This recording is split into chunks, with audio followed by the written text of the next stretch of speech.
the plan for this talk is to go back to some of the topics of quantum embedding that we've already heard about a number of times in this conference already, with some fantastic takes on it. The original title was a rigorous framework for embedding realistic interacting quantum systems. And then I realized after watching Lynn's talk that, there are serious mathematicians in the audience, and definitely nothing I do could be considered rigorous. And so while this is a technical talk, it's more of a pop-up book version, a sort of dot-to-dot version of quantum embedding compared to some of the more technical minded people. So I've removed that word, but it is technical nonetheless. So I hope it's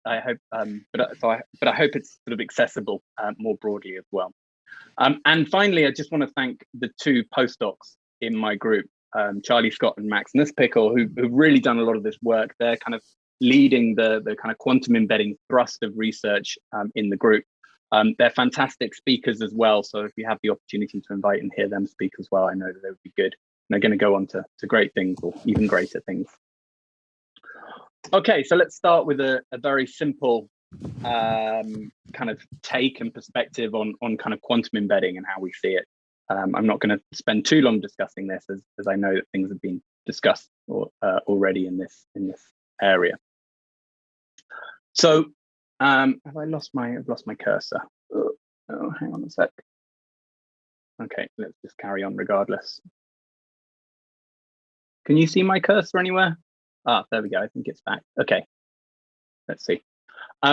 So we have a system of interest that we want to know the electronic structure for, and for motivational purposes, I'm going to say that this system specifically is too large to solve for the level of accuracy in the electronic structure that I want to understand it to. So what I want to do instead is I want to fragment the system up into much smaller pieces. And I've chosen to kind of arbitrarily fragment the system into these individual local functional units. And then the idea is that I want to define a small local region whose size doesn't scale with the size of the full system, such that I can solve the interacting electronic structure of one of these small pieces, and then I can somehow stitch together the electronic structure from all the individual pieces in order to get back the local or global properties of interest that I'm looking for. The simplest way to do it would be to say, well, this is a CH2 unit, this is a CH2 unit, their energies are going to be the same, so we can just add them together. But of course, we know that that's going to neglect the whole of chemistry and physics, in that the properties of those local fragments are going to be determined by their environment as well. Right, so the simplest case, there's just the electrostatics. It's going to be different from one of these functional units to the other. But because we're interested in quantum embedding, we want to go beyond that kind of viewpoint as well. So we want to consider each of these fragments as true open systems, open quantum systems. So we actually want to consider the quantum fluctuations between the fragments and their environment. And these fragments in general will exchange electrons, spin, and more generally, just they will be entangled and exchange information with the quantum description of the rest of the full system. And so that's the sort of physics that we want to capture. And so in my view, the whole of quantum embedding can be broken down into a very simple statement at a kind of coarse level of description, which is, in the quantum embedding, how do we want to describe the coupling between the fragment and its environment? So that generally involves deciding on some low level of theory for the entire system and using that coupling in order to parameterize or compress the coupling between an individual fragment and its environment in order to define our local cluster of interest for the local properties. So let's take a particular fragment and think about how we might, in a rigorous quantum mechanical way, start to think about how to define coupling, quantum mechanical coupling between one subsystem and its environment. And this goes to really the heart of what we mean when we start to think about multiscale approaches in quantum mechanics. And there are generally two different paradigms that people appeal to. And we've already heard talks on many of these kind of different perspectives. And often they're kind of presented as kind of quasi-independent approaches. And one of the first things I want to do in my talk is try and present a more coherent and kind of bridging approach to both of these two perspectives. So the first is kind of an entanglement or a wave function perspective. And generally that relies on the idea of a Schmidt decomposition, kind of like this static way of taking a wave function over a system and chopping it into different pieces. And I've kind of borrowed this kind of this kind of notational structure from the DMRG community. Essentially, they write these blobs as meaning wave functions, potentially correlated wave functions over the entire system, and these legs denoting the different physical degrees of freedom in your system. And what you want to do in the Schmidt decomposition is then chop out a little fragment, which we could consider to be a single orbital, and expose the fluctuation space that describes the quantum fluctuations from that open fragment into its environment at the level described by the original wave function. And that's done with the Schmidt decomposition, right? And the Schmidt decomposition defines the minimal number of states in the environment that are needed to describe that those quantum fluctuations from the fragment into the environment. So what does that mean in practice? In practice, what you would do is you would define the n-body density matrix of this wave function, this potentially correlated wave function over the entire system. You would trace out the system part, or you can think of it as just projecting into the environment, find a partial density matrix, and then you would diagonalize that, and the leading dominant eigenvalues would define that fluctuation space into the environment. Now, you can take this further, and DMRG does by doing this sequentially on every site of interest and furthermore truncating this fluctuation space in a particular way. But we're not really going to be too interested in going down that route. The reason I want to say it is because this was kind of a lot of the motivation for the development of density matrix embedding theory, which has been a very successful kind of static approach to quantum embedding developed by Chan and Knizia back in 2012. And the idea is to say, okay, well, let's take our original state over the full system to be a single slated determinant. A single slated determinant's got an idempotent one particle density matrix, which defines all of the information of that state. We can then project that into the environment and diagonalize it and essentially perform that Schmidt decomposition. And then we get a set of single particle Barth orbitals that describe the fluctuation space between our fragment and its environment at that mean field, at that static mean field level. That's in contrast to the Schmidt decomposition in all its generality, which defines n-body fluctuation spaces. But this was a very nice approach because then it allowed you to define a single orbital space of a resulting cluster in which you could describe those fluctuations into the environment. But this is actually it's quite an old idea, the idea of taking a partial density matrix and taking the dominant eigenvectors to describe quantum fluctuations. And just another example of something that's done similarly in the field of in the field of kind of local quantum chemistry approaches, and that's pair natural orbitals, originally devised by Mayer back in the 70s, and very much popularized recently by the P&O approach of NISA. And in that, they use a pair theory in order to define occupied spaces, and then they define the environment to be a virtual space defined by that correlated level of theory, diagonalize that one-body density matrix to define the high energy virtual fluctuation space of a particular occupied orbital, and use that as their truncation for their local physics.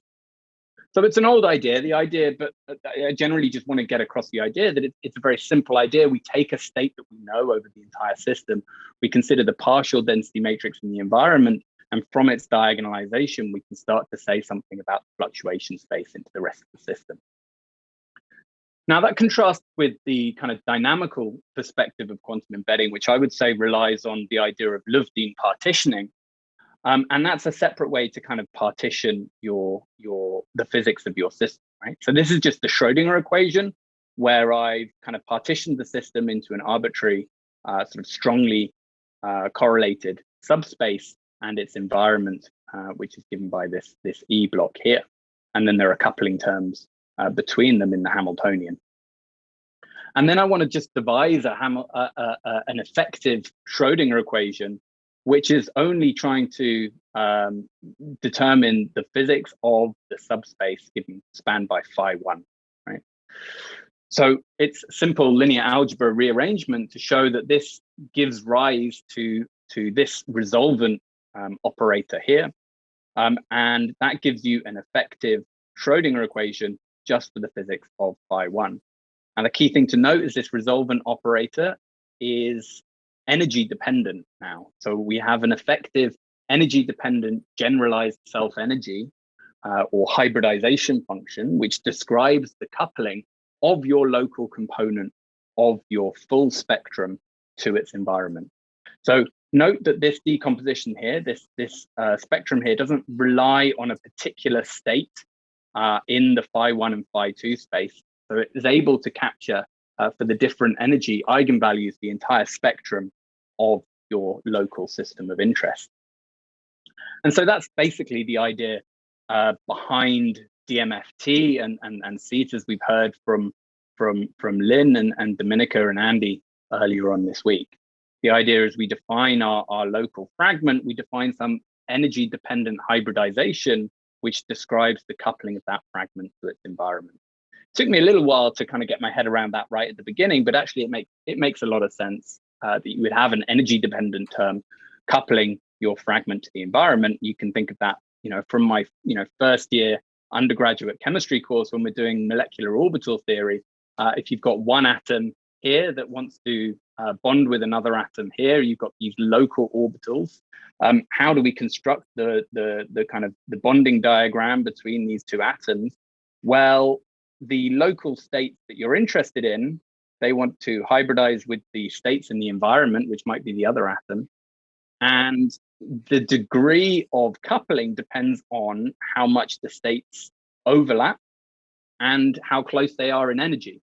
And that is all the information that is contained in the hybridization. The hybridization tells you how much do my local states overlap with my states in my environment, and what energy are those states in the environment, such that I can determine how much I want to hybridize with them in terms of forming my single particle spectrum. And so that's, in a very broad brush sense, the idea behind these kind of dynamical embedding approaches. You then try and approximate this hybridization in some way, or Monte Carlo sample over it or something like that. Then you include the local interactions on your fragment. And this is your auxiliary system that you need to solve. One quick note here as well is that if you're only interested in ground states, so first of all, this kind of dynamical perspective will give you the whole dynamical spectrum. But if you're only interested in ground states, there's actually more information on the coupling in the hybridization than there is just simply in the Schmidt decomposition of a single slated determinant. And that's because once you add the local interactions and solve, then your coupling is going to be different to how it was in the uncorrelated mean field state. So you'll want to hybridize now with higher energy states in your environment. And that information is included in the hybridization, but not if you were just to do a Schmidt decomposition on a mean field state. George, okay. Can I ask a high-level question? Absolutely, go for it. Yeah, so there's some gray area here between the static and dynamical perspective, which is a thermal state. So of course, the dynamical perspective is well equipped to do something for the thermal effects. Do you think there's some hope to get justifiable thermal effects from the left-hand side, the psi perspective? That's a great question. I think yes. I think there is. There are lots of people doing things with Schmidt decomposition and entanglement in thermal states, from thermofield approaches to kind of METS type approaches. It's outside the remit of my talk, though. I think that's the simplest way I'm gonna say it. This is purely a zero temperature perspective, of which both of these can do. But I agree with you. The right hand side here is much more natural to extend to thermal states. But I'm going to completely leave electronic temperature out of the question for the rest of the talk. But yeah, it's a very interesting perspective. If you're interested in temperature dependence, then the dynamical perspective is much more natural, right? You're dealing with mixed states over the entire system, right? So it's a much more obvious approach. Okay, thanks for sharing those thoughts. Can I ask a somewhat naive follow-up? Absolutely. Can you define electronic temperature? What is from a thermal physics perspective? I have some trouble with understanding what does it mean to define an equilibrated temperature for electrons in orbitals in a quantum subsystem.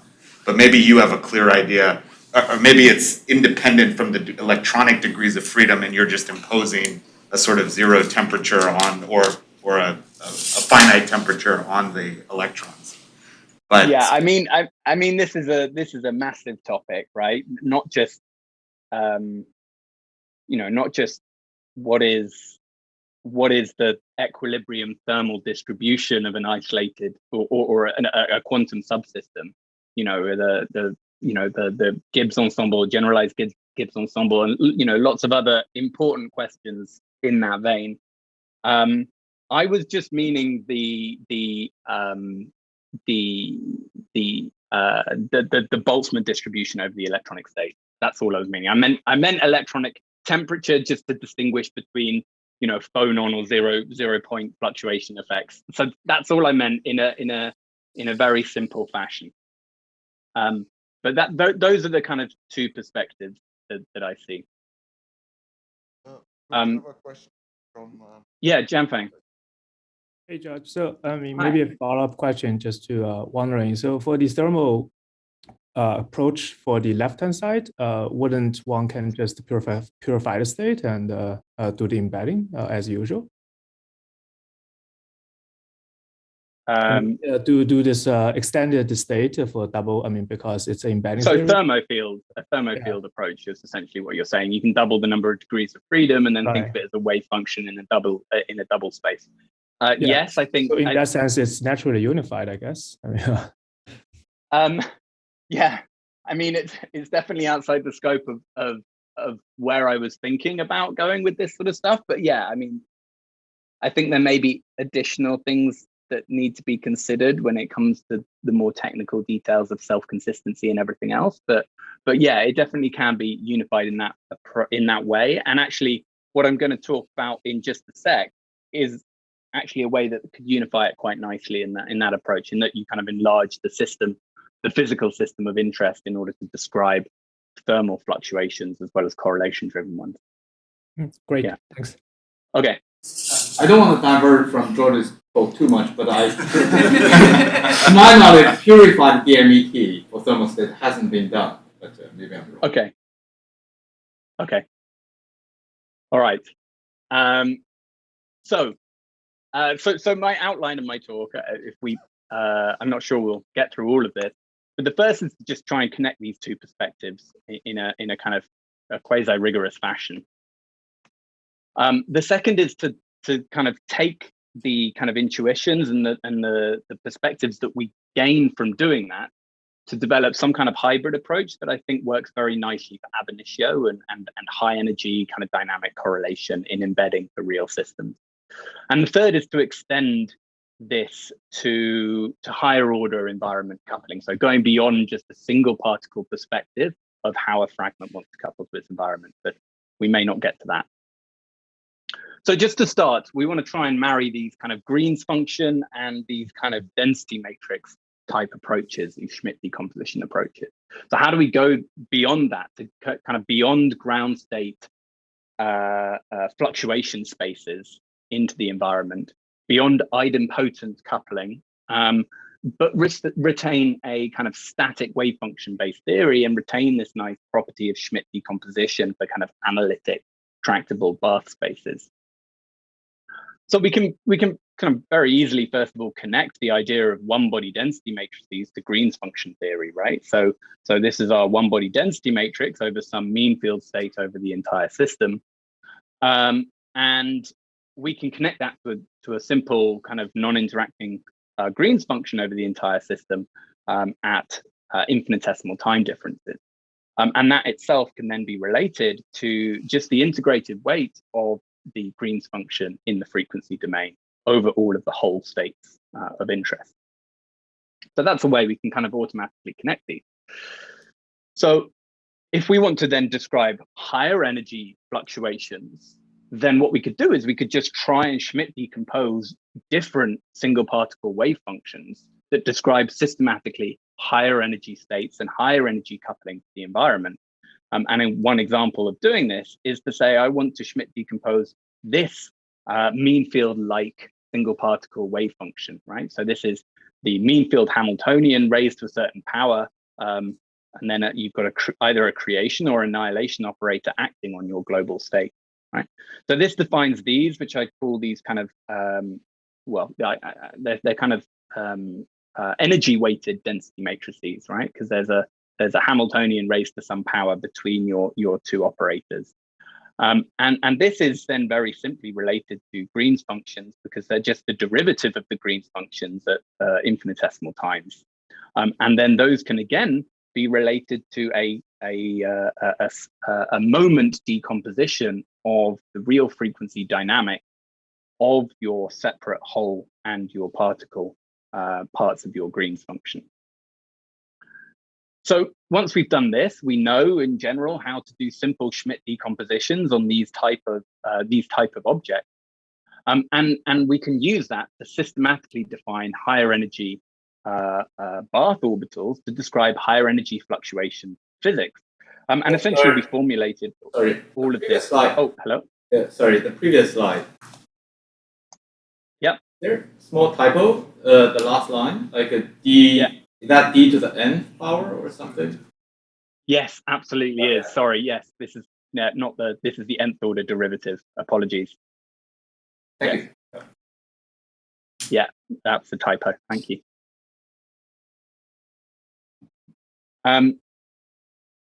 So this was all kind of formulated in this kind of energy weighted density matrix embedding theory, which is essentially a way to systematically extend DMET towards DMFT, right?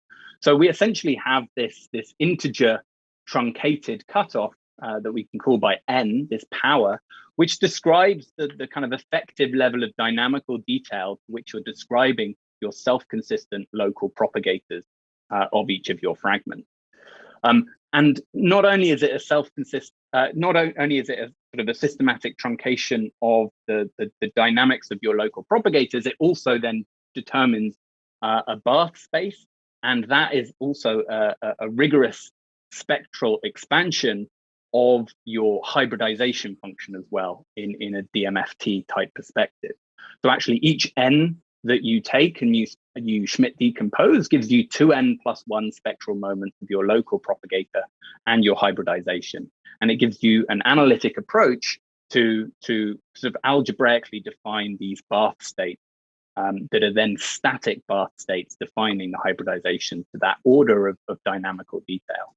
And you know, I say that this is a static approach, but really what we're doing is we're doing some kind of orthogonal polynomial expansion of the dynamical information of all your quantities. But you know, as opposed to some people that have developed kind of truncated dynamical approaches to impurity solvers, this whole theory is recast in terms of a truncated polynomial expansion of the propagator, of the self-consistent propagator. So frequency never arises as some kind of continuous variable. There's no intermediate dynamical quantities. Everything is just self-consistent within with respect to the spectral moments that you're interested in. And that does mean then that the correlated cluster that you need to solve, you need to evaluate these local sort of ground state expectation values that define these moments that you want to be self-consistent with respect to. But that's simple. That's simple to do, and it's actually it's simpler than calculating the full Green's function of your fragment. A rather technical part here that I'm going to go through, just rather hand wavy sense. When we want to complete the self-consistency, we want to go beyond just a single slated determinant that you would have in, for instance, density matrix embedding theory. We want to include the physics of a true dynamical self-energy over the entire system. How do we do that without introducing frequency dependence? Well, it can all be done entirely analytically as well. So the entire self-consistency can be done analytically.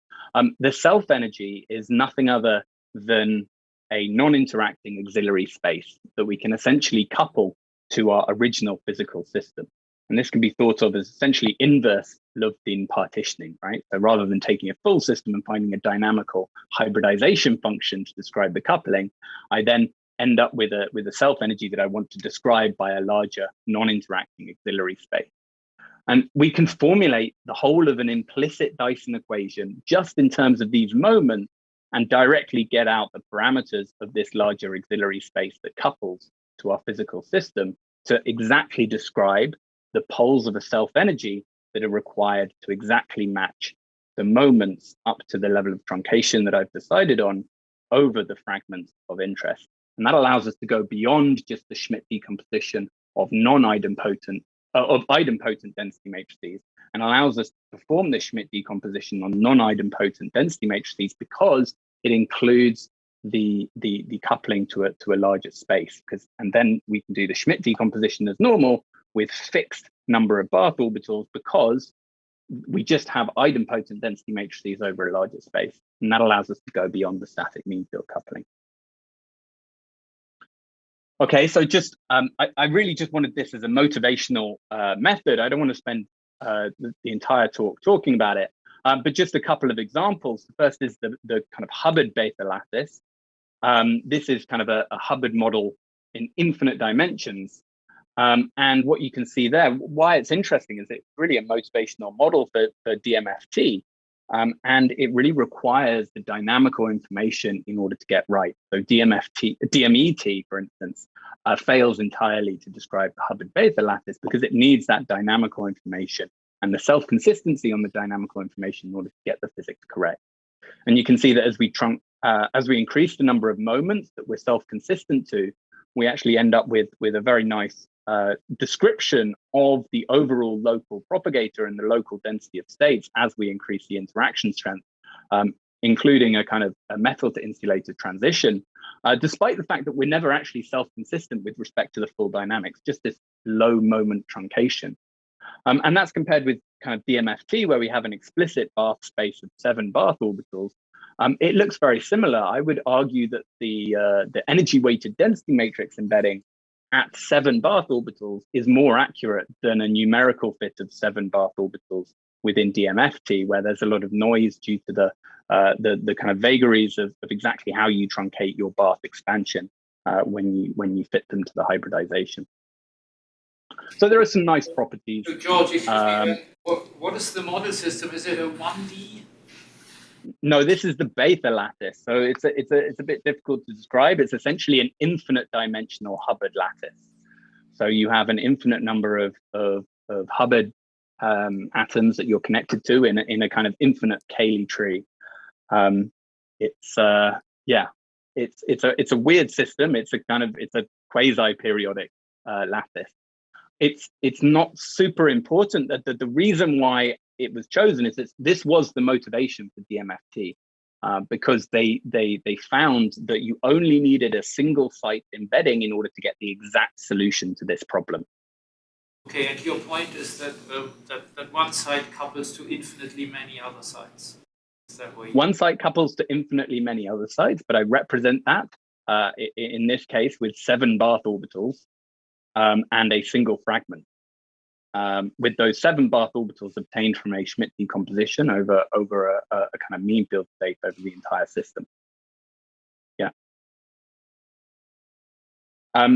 So the nice thing about this, and now I'm looking at a 1D system, which is probably a bit easier to think about, is that as opposed to DMFT, where you're always working in essentially some kind of quasi-infinite dynamical resolution of your propagators and your quantities of interest, in this approach, you can choose to whether you want to put your effort into describing an increased dynamical resolution to your physics, or actually put the effort in your impurity solver into a larger fragment space. So you can kind of tune whether you want to kind of put the effort into larger fragments, or improve dynamical resolution. And this is the opposite limit, the 1D Hubbard lattice, where actually you really don't need any dynamical resolution at all to get things like the gap right, or even the local density of states. But what you do need is large fragment sizes, right? So there you can choose to have a very, very harsh truncation of your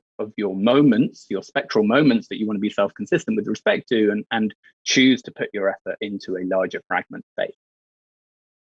So that was quite technical. I went through it quite quickly because I want to get onto some other things as well. But essentially, this energy-weighted density matrix embedding theory is essentially a bridging method between DMET, or density matrix embedding theory, and DMFT, which are often presented as kind of quasi-independent approaches, rather some loose connections between them, but they have very different ways of trying to formulate how they're presented. And in energy-weighted density matrix embedding theory, its dynamical limit as you increase the number of moments is, I believe, a kind of static or frequency-free reformulation of all of the physics of DMFT. And frequency-free is in quotation marks, because in reality, I've just chosen a particular basis to describe the dynamic. But you know, that's essentially the crux of it. A quick note here that DMET is actually not quite the other limit, due to the fact that we do allow fully dynamical self energies in the self-consistency via this coupling to an auxiliary system. So even if we go down to just the 0th order moment, we get more physics than we do with DMET, because we have a very crude but nevertheless a dynamical self-energy in the self-consistency. So that brings me on. Oh, go ahead. Sorry. You're exactly talking about. Sorry? You're exactly talking about self-consistency, which is what I want to ask about. Please. Yeah. Okay. So I want to move on a little bit from the energy-weighted density matrix embedding that I presented, because the approach got us also to reassessing other aspects of quantum embedding, and one of them being the idea of self-consistency. And there was, Lynn gave a great talk on Tuesday about self-consistency, both from a static and a dynamical perspective. And I may be misquoting, but one of the things he said was some bits of embedding are more art than science. And I think he was explicitly talking about the self-consistency as he did so. So the question is, given a set of correlated solutions over the different fragments of interest, how do we find the best global Slater determinant over the entire system, right? And I'm now moving away from wanting to describe a self-energy or a coupling to an auxiliary system. I just want to go back to the idea of the MET and say, I want to describe just a single global Slater determinant. And just some notational things here. First of all, I just want to define a projector here, that a projector onto the fragment space of a given cluster, right? And so that's our projector on each fragment space, and we can assume for simplicity that the sum over all the projectors onto the fragment spaces of all of the clusters is just the identity matrix. So we have a complete spanning representation of our fragmentation. So the original self-consistency, and there were many different ways to look at it, and I don't want to spend too long on this because Lynn gave an excellent talk on it, is that you can kind of, in some sense, construct some kind of global density matrix from your partition density matrices by applying this projector onto the correlated one-body density matrices of each cluster. And then what you want to do is you want to try and find the best idempotent density matrix that matches that correlated sort of quasi-global one-body density matrix. And there, as Lynn said, you're going to be careful about domains and exactly how you want to define things, but in spirit, this is the idea. And the way it was originally formulated and then refined later on is the idea of you can add a correlation potential, a single particle correlation potential over each of your fragments. And then if you add that to your original single particle Hamiltonian and diagonalize, then you've implicitly got a idempotent single particle density matrix. But this is a sort of inverse problem. It has conceptual and practical difficulties, right? And you have to be very careful with how you define things. But Lin's done amazing things in trying to make this more rigorous and actually improving this self-consistency. And so I refer you to his talk for that. Lin also had another approach, which was pretty neat, which was to say we can take this global density matrix, and rather than trying to solve the inverse problem of finding a set of local potentials that then can be diagonalized to find you a idempotent density matrix, let's just find the nearest idempotent density matrix to that correlated global density matrix that we've constructed. And there was a very simple closed form for this problem. Essentially, you just sort of snap the eigenvalues to idempotent ones. And so it's a very simple, robust optimization. But it still relies on this idea of this kind of way of constructing global density matrices by summing together local fragments of correlated density matrices. And this is something that makes me quite nervous, and I'll try and explain why. So one new approach that we've kind of been playing around with a little bit in our group, it's unpublished, is to say instead, let's construct a global wave function rather than a global density matrix. And you can consider this just as saying you've got a wave function in each cluster, and then we can project one of the indices of this wave function expansion in each of the clusters to their respective fragment spaces, and then sum over all of the clusters to define an explicit many-body wave function over the entire system. Of course, you'd never do that in practice, but we can avoid that, doing that step explicitly when we want to construct things of interest. But in practice, that would be, and not in practice, implicitly, this would be what would be done. And then we can define a different criteria to define a global self-consistency, and that we can maximize the overlap between our global wave function and some single slated determinant. And this is a very simple thing to do. Those that are quantum chemists may know about Bruckner-coupled cluster theory, where you essentially try and find a single slated determinant that has a maximum overlap with your coupled cluster wave function, right? And this is essentially doing the same thing. You can define the derivative of this objective function with respect to variations in your single global slated determinant. And this is essentially then just minimizing the projection of your correlated wave function onto the single space of your excitations across the entire system. And that's a small space that you can deal with. And so you can explicitly minimize that to zero. You can always find a single slated determinant that minimizes that to zero. And so, the results are generally somewhere. This is an example for a 1D Hubbard model at half filling with 2 fragment sites. The results are generally somewhere between the full potential, the optimization of the correlation potential, and between the kind of projected, Lin's projected density matrix embedding theory. And so we're quite happy with that because it's very robust, and you can define it very simply. I wasn't going to talk about this, but I thought I'd put it in given Lin's talk, and I thought it was an interesting, different way of trying to define these self-consistencies, of which there are many, many options. As Lin said, some of it's more art than science.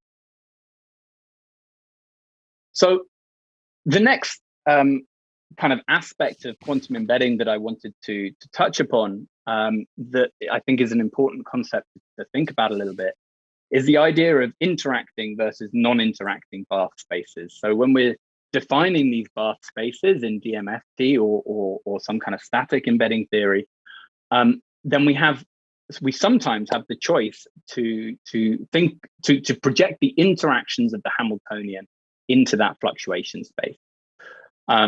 So this is not possible in EWDMET or DMFT because the Barth space is always non-interacting. You always map down to an Anderson impurity model with a non-interacting Barth. But in DMET and variants thereof, you can include interactions in the Barth space. And the question is, should you? There are arguments for and against. as far as I see it. The argument for projecting the interactions in the bath space is that it will get you some component of the long-range Coulomb interaction into the rest of your system. If we have physical bath orbitals over the rest of your system, why not project the interactions into them? But the problem is that these bath orbitals are not designed to capture, or certainly not designed to consistently capture interaction type physics. So if you're hugely changing your electronic structure, or you want to compare two very different systems, then are you really capturing a consistent level of those interactions, those explicit two-body interactions between your fragment and your environment? And so this leads me on to the next thing I want to talk about. Is there a way, you know, in EWDMET, we found a way to kind of systematically expand the bath space. Is there a way to now, instead of trying to systematically expand the bath space to describe the hybridization, is there a way to systematically expand the bath space to take into account correlated two-particle fluctuations and interactions between our fragment and its environment? And so I want to set up the kind of simulation protocol first of all, and I'm going to move to ab initio systems now. So I'm going to take a graphene sheet. I'm going to embed a single fragment, a single impurity that's described by simply the valence orbitals of a single carbon atom. So that's the 2s and the 2p. And then we can take our ground state DMET bath space from the Schmidt decomposition of a single slated determinant over the entire system, and that gives us these bath orbitals. And you can kind of see intuitively how the combination of these give rise to the valence bonding and anti-bonding orbitals you would expect between our fragment carbon atom and its nearest neighbors. But how can we go beyond this? How can we systematically expand this? This is really just the lowest energy mean field physics. How can we systematically expand it to take into account long-range interactions? So the way I want to do this is very much inspired by the pair natural orbital approach to Schmidt decomposition that I described earlier on in the talk, right? The way we want to do it is we want to have some now kind of very simple correlated level of theory that describes those fluctuations between the fragment and the environment. And in that way, we construct two density matrices that, again, live in the environment, so we can then diagonalize them and find state. One that is over the virtual states of the environment, or the particle states of the environment, and one that are over the whole states of the environment, right? And we do this by simple second-order Baire perturbation theory. We construct amplitudes that describe excitations out of the fragment into the virtual space of the rest of the system, and the other way, right? So excitations from the occupied space of the rest of the system into the virtual space of the fragment, right? And these look a little bit odd in the way I've written them, because the fragment space is obviously not an occupied or a virtual space. It spans both whole and particle states, or virtual and occupied states.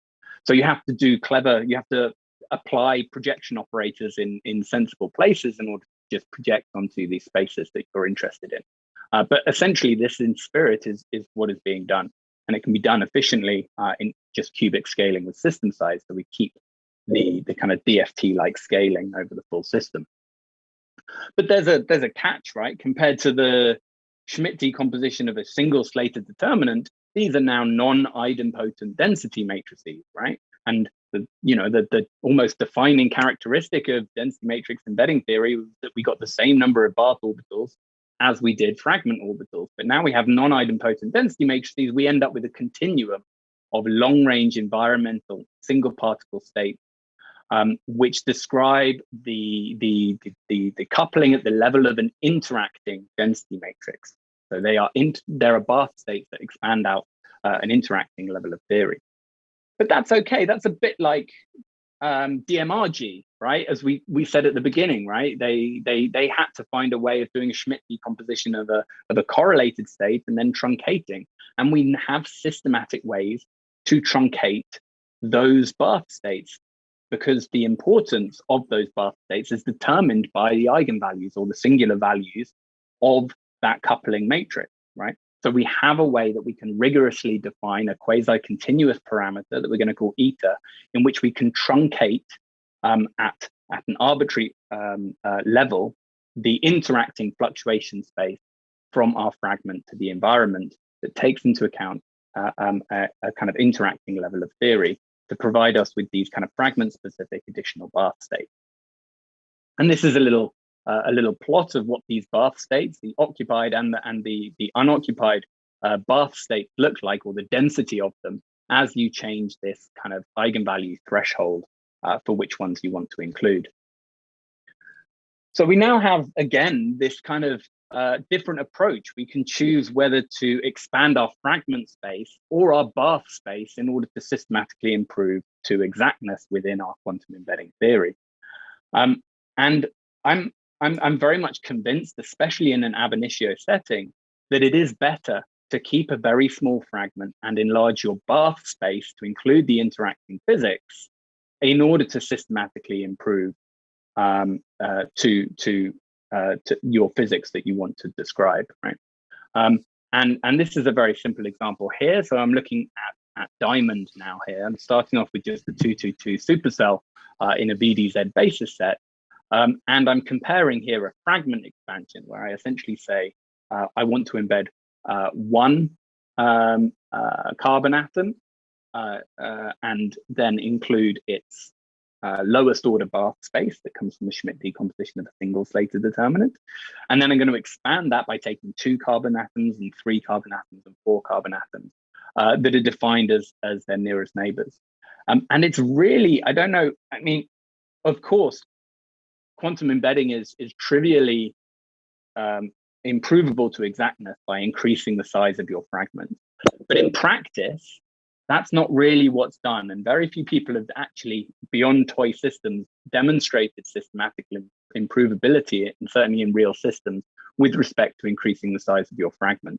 A very difficult thing to do, notwithstanding the difficulty in general systems of actually defining how you would increase your fragment size, right? Which is the next orbital I want to add, or which is the next atom I want to add, especially if there's no, obvious inherent symmetry to the system. But if instead we just embed a single carbon atom and beyond that, just the valent space of a single carbon atom, and then we increase the size of the bath space to describe the fluctuations into the environment, and we get a very systematic convergence to the full system limit, right? They obviously agree when you span the entire set of orbitals of the system, but I would argue it's much more systematic to go from a bath expansion with a small fragment size. And so this x-axis here is the total number of cluster orbitals, which after all is the thing you care about, because that determines the cost of your correlated impurity solver. George, But then we can go beyond it. George, Sorry. Before you go beyond it. Oh, okay. Okay. I'm about a third of the way through, so I'm going to have to. I'm gonna ask Matteo if he really gives you his talk time. Okay. Can I just finish this slide and the next one, and then there's a sort of natural stopping point. And then all I've talked about is the technical aspects and none of the results. But never mind. So anyway, we can extend this to a 555, and again we show that we get very systematic improvability with a bath expansion compared to trying to expand out in terms of the fragment size. The last thing I want to say, and I just want to leave it on this, is there's one other very important technical point that is to do with how to extract expectation values from fragmented quantum embedding approaches. And the way that it's traditionally done in static quantum embedding is to, as I said before, construct these kind of global density matrices based on projecting the local cluster density matrices. And this is a real problem, right? Because then, of course, you can construct expectation values globally by taking the trace of them with these kind of chimera stitched together density matrices. But the density matrices that are produced massively break n representability as well as conserved quantity. Just as with Green's function theory, you would never really add together parts of Green's functions because that's not the way you can do it. You can add together self-energies, but you shouldn't really add together Green's functions. You shouldn't really add together density matrices because they break n representability. And that is why another very important point in our extensions to embedding theories is to calculate expectation values from partitioned wave functions, from which then you can calculate correlation energy functionals or even density matrices in an appropriate way that preserves N representability rigorously. And we can show that it hugely improves the quality of the expectation values that you get out of your quantum embedding. Okay, and with that, I kind of massively haven't got time to show you all the exciting results or go on to the kind of two particle fluctuation spaces. But if there are any questions, I'd be very happy to take them. Thank you very much.